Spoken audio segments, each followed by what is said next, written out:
Hello मेरे beautiful souls. मैं biology of belief के अगले 4 चैप्टर 3 से चैप्टर 7 तक जो भी लिखे हैं, इस बुक को मैंने पूरा पढ़ा है। अब इसकी सारांश मैं आपको बताऊंगी इस एपिसोड में।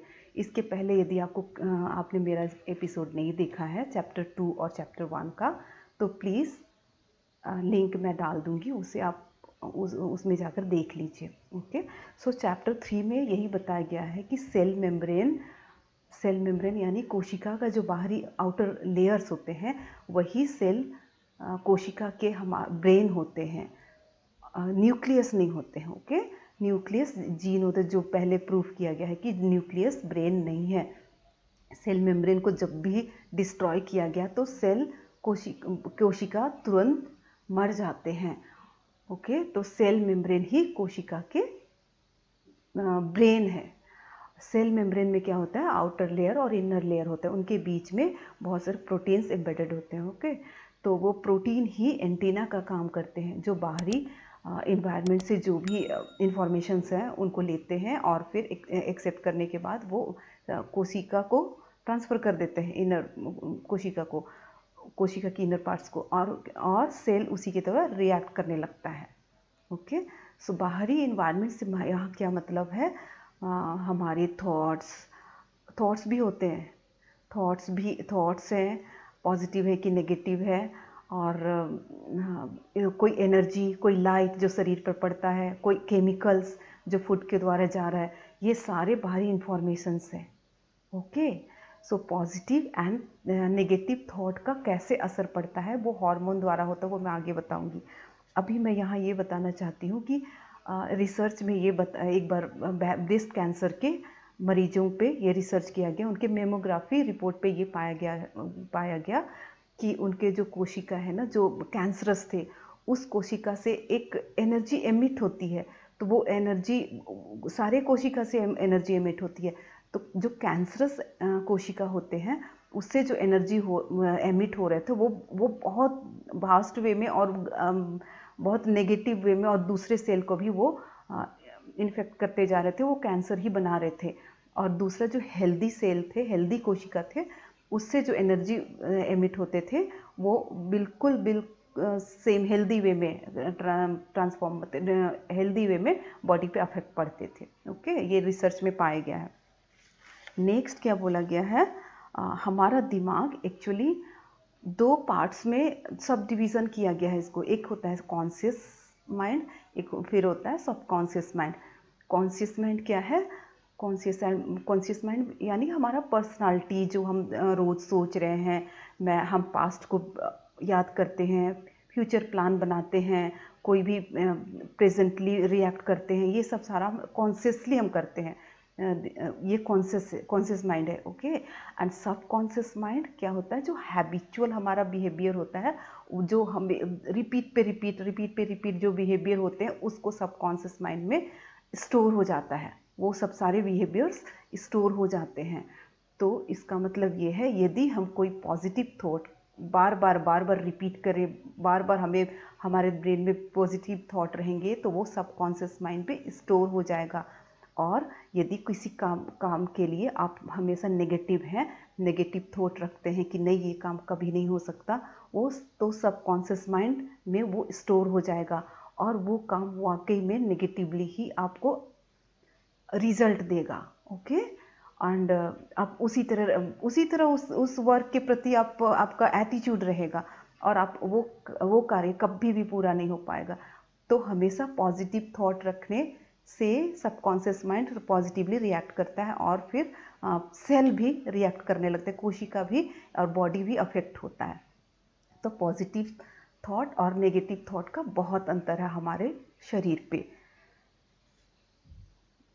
जब हम स्ट्रेस में होते हैं, बुक में लिखा है, जब हम स्ट्रेस में होते हैं, बुक में लिखा है, साइंस, ये साइंस है, जब स्ट्रेस में होता है तो ब्रेन से, पिट्यूटरी ग्लैंड से हमारा हार्मोन सिक्रीशन होता है। ओके, हार्मोन निकलते हैं, सिक्रीट होते हैं, और वो हार्मोन की वजह से वो दूसरे कोशिका है उसको मजबूर कर देता है। दूसरा हार्मोन, जो लोकल हार्मोन होते हैं, हिस्टामिन, उसको उसको एमिट करने के लिए, उसको सिक्रीट करने के लिए।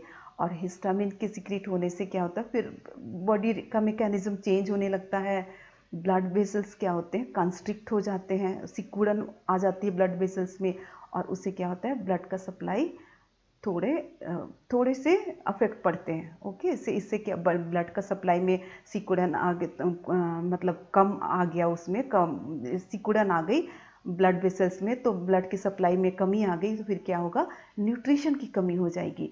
और उससे क्या होगा, जो हमारे पेरिफेरी ऑर्गन्स है ना, जो हाथ पैर, जहाँ भी जो ऑर्गन्स है वो थोड़े कम न्यूट्रिशन की वजह से ग्रो कम करेंगे, लेस ग्रो वीक से होंगे।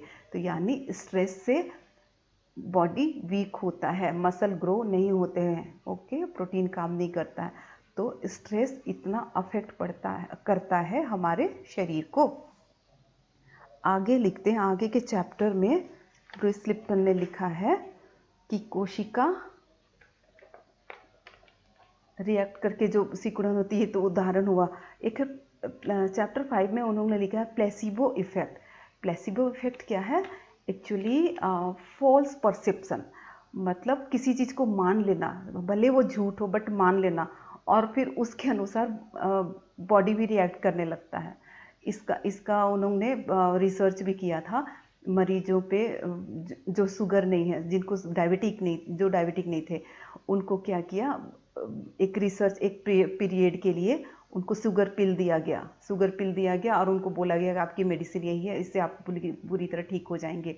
और वो शुगर पिल लेते रहे, और वो उनको बिलीव रहा कि हाँ हम ठीक हो रहे, और फाइनली वो सच में वो इम्प्रूव कर गए हेल्थ वाइज। और एक्चुअली वो शुगर पिल लिए थे, कोई मेडिसिन, कोई केमिकल, कोई सॉल्ट नहीं लिया था उन्होंने। और ये इसको बोलते हैं प्लेसिबो इफेक्ट। ओके, यानी उनको ये फॉल्स परसेप्शन, वो फॉल्सली उसको बिलीव कर लिए कि ये सच है। 2002 में क्या हुआ, इंग्लैंड में एक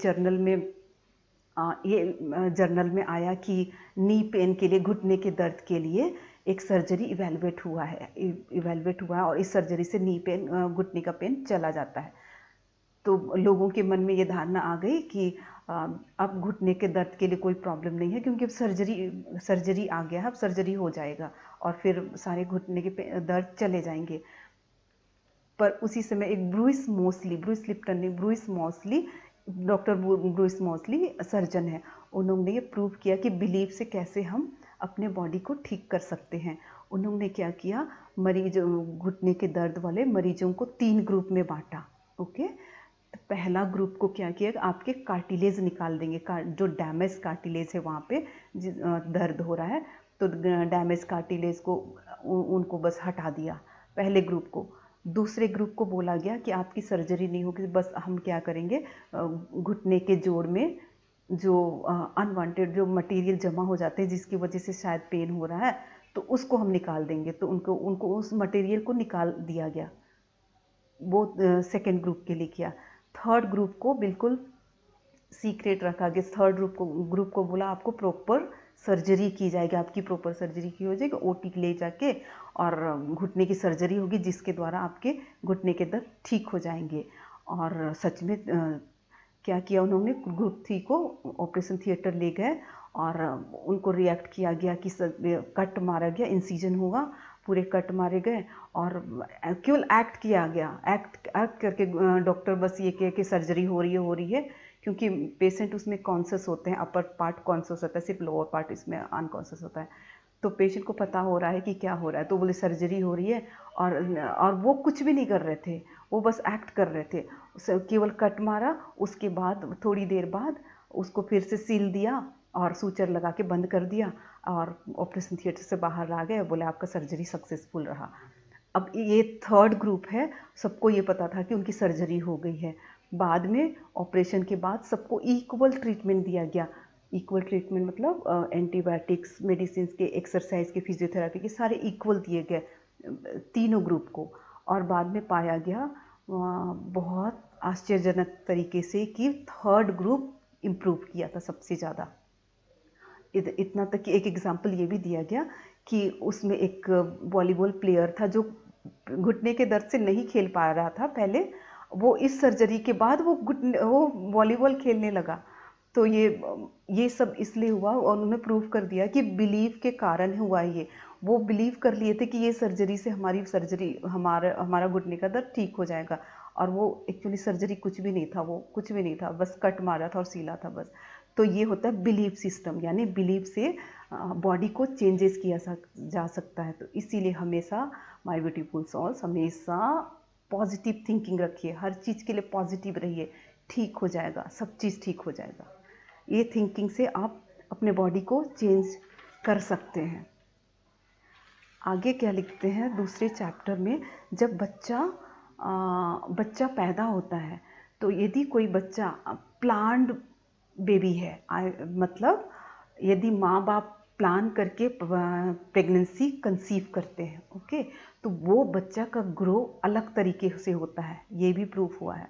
वो बच्चा बिल्कुल बहुत हेल्दी वे में ग्रो करता है पेट में, बच्चे वॉम्ब में। एंड जो बच्चा अनप्लान्ड है, मतलब इच्छा नहीं थी, कुछ भी ऐसा प्लान नहीं था, बट प्रेगनेंसी कंसीव हो गया और माँ बाप तैयार नहीं है उस बच्चे के लिए, उस बच्चे का ग्रो पेट से ही स्लो हो जाएगा और उसके डेवलपमेंट में भी बहुत कमी रहती है, और आईक्यू लेवल भी कभी कभी डिफरेंस पाया गया है, हमेशा नहीं बट कभी कभी पाया गया है, यदि वो डाइट या फिर उस पे कमी है, तो मदर का थॉट पे कमी है, तो माता के थॉट वो भी माता का थॉट और फादर का थॉट, वो भी एक बाहरी इन्वायरमेंट है, और वो उससे भी वॉर्म में जो बच्चा है, पेट में जो बच्चा, उस पर भी पूरा असर पड़ता है, उसके आईक्यू लेवल पर असर पड़ता है। वो ये कैसे प्रूफ हुआ, एक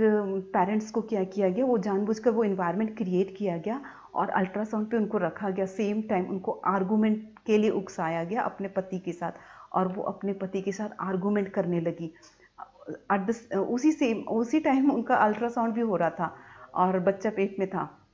जैसे आर्गू शुरू हुआ, वो चिल्लाने लगी, वो आर्गू करने लगी, वैसे बच्चा पेट में जो चिल्लाती थी वो उछलता था, यानी वो इतना फर्क पड़ रहा था उनके आर्गूमेंट से।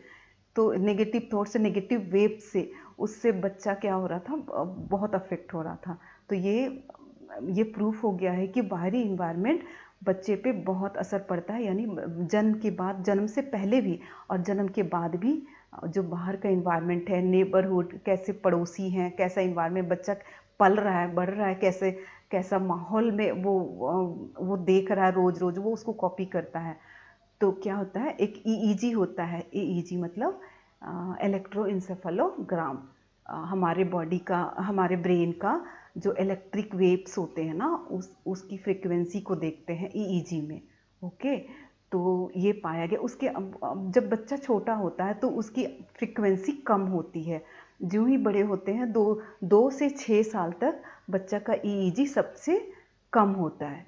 तो उस समय बच्चे का सबकॉन्शियस माइंड बहुत उग्र वे में रहता है। उस समय बच्चा जो देखेगा ना 2 से 6 साल में, वो बहुत जल्दी उसका सबकॉन्शियस माइंड में चला गया, उस समय बहुत कॉपी करता है वो जो सामने देख रहा है, या तो पेरेंट्स होगा या फिर उसके सिबलिंग्स होंगे या फिर फादर होगा या फिर नेबरहुड होंगे, यदि स्कूल जा रहा है तो वो स्कूल का वो सारे कॉपी करता है और सबकॉन्शियस माइंड में बैठा रहता है। तो 2 से 6 साल में वो बिल्कुल सबकॉन्शियस माइंड में उसके बिहेवियर बिल्कुल हैबिचुअली वो उसमें फीड हो जाते हैं। जैसे ही 6 साल क्रॉस करता है, 6 साल के बाद उसकी फ्रीक्वेंसी चेंज होता है, ईईजी की फ्रीक्वेंसी चेंज होगी, मतलब वो थोड़ी हाई हो गई, और उसके बाद सबकॉन्शियस माइंड थोड़ा सा डीएक्टिवेट तो नहीं बोले, बट वो थोड़ा सा कम एक्टिवेट हो जाता है, और फिर कॉन्शियसली वो ज़्यादा कॉन्शियस माइंड से सोचने लगता है, कॉन्शियस माइंड ज़्यादा उसका एक्टिवेट हो जाता है, तो इसलिए उसके बाद कम होता है। तो इतना फ़र्क पड़ता है बच्चे का ग्रोथ पे, बच्चे के आईक्यू लेवल पे, उसके बिहेवियर पे, जो इन्वायरमेंटल, बाहर के इन्वायरमेंट का जो माहौल होते हैं उसका इतना फ़र्क पड़ता है। तो कुल मिलाकर बायोलॉजी ऑफ बिलीफ इस बुक में कुल मिलाकर यही बोला गया है, सारांश यही निकलता है कि हम बिलीफ सिस्टम से अपने बॉडी को चेंज कर सकते हैं, केमिकल और जो हम खाते हैं वो फूड, वो तो अलग, साइंस तो अलग है, वो साइंस है ही, बट एक आध्यात्मिक चीज़ भी है जो थॉट है, कर्मा है और पॉजिटिव थिंकिंग है, हम किस माहौल में रह रहे हैं, ये सब बहुत मायने रखता है हमारे शरीर में। और हम अपने शरीर को चेंज कर सकते हैं, अपनी बीमारियां तक ठीक कर सकते हैं। ओके, सो ये रहा biology of belief, Bruce H Lipton द्वारा लिखा हुआ। ये पूरे बुक का सारांश मैंने बताया है। आपको कैसा लगा प्लीज़ कमेंट सेक्शन में मुझे ज़रूर बताइए, और आगे मैं इसी तरह दूसरी किताबों के सारांश लाती रहूँगी। Thank you.